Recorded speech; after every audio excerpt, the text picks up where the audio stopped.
akan melakukan langkah awal resusitasi. Resusitasi itu tahapannya sebenarnya banyak, tidak hanya langkah awal. Jadi yang namanya juga langkah awal berarti itu dilakukan langkah yang pertama, gitu ya. Kenapa harus dilakukan langkah awal?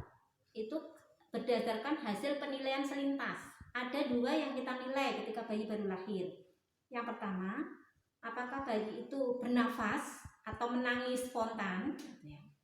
Apakah bayi itu tonus ototnya baik? Satu saja tidak, misalnya bernafas, oh bayinya nggak bernafas atau megap-megap. Langsung kita lakukan langkah awal. Tapi kalau bayi baru lahir menangis kuat, menangis itu identik dengan bernafas, tonus ototnya baik, berarti kita melakukan perawatan rutin bayi baru lahir, gitu ya. Ini yang akan kita peragakan sekarang jika bayi mengalami salah satu tidak atau dua-duanya tidak, gitu. Ini tadi handuk yang sudah kita panaskan, gitu ya, yang sudah hangat, gitu. Kemudian kita gunakan untuk menerima bayi baru lahir. Bayi baru lahir tidak menangis dengan spontan. Maaf Ibu, karena bayinya tidak menangis dengan sendirinya, maka akan dilakukan tindakan. Saya bawa ke ruang perawatan ya Ibu. Kita hangatkan dengan membungkus handuk yang sudah hangat tadi. Kemudian ditaruh di meja resusitasi. Kemudian hangatkan yang pertama, yang kedua atur posisi. Letakkan kain pengganjal di bawah bahunya bayi, di bawah bahu, bukan leher gitu ya. Karena tujuan kita biar ini posisinya sedikit defleksi, sedikit menengadah. Tujuannya apa? Biar membuka jalan nafas gitu ya. Jadi yang pertama tadi hangatkan, kedua atur posisi, yang ketiga isap lendir. Isap lendir dari mulut kemudian hidung. Jadi mulut dulu. Mulut dimiringkan agar cairan terkumpul di salah satu sisi pipi.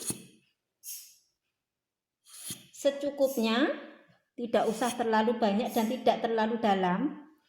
Ketika mulut sudah bersih, kemudian kita lanjutkan dari hidung.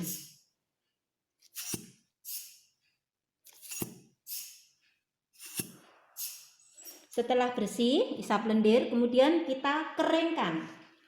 Mengeringkan mulai dari muka, kepala, ini kalau ada rambutnya jadi harus dikeringkan. Sambil kita bawa turun handuknya.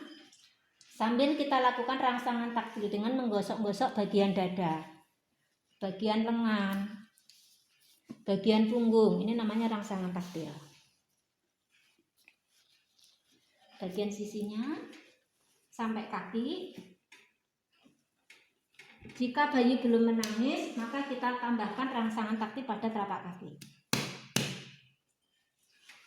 Kemudian bayi kita tutup kembali menggunakan handuk yang di bawahnya. Ingat, bagian dada dibiarkan terbuka.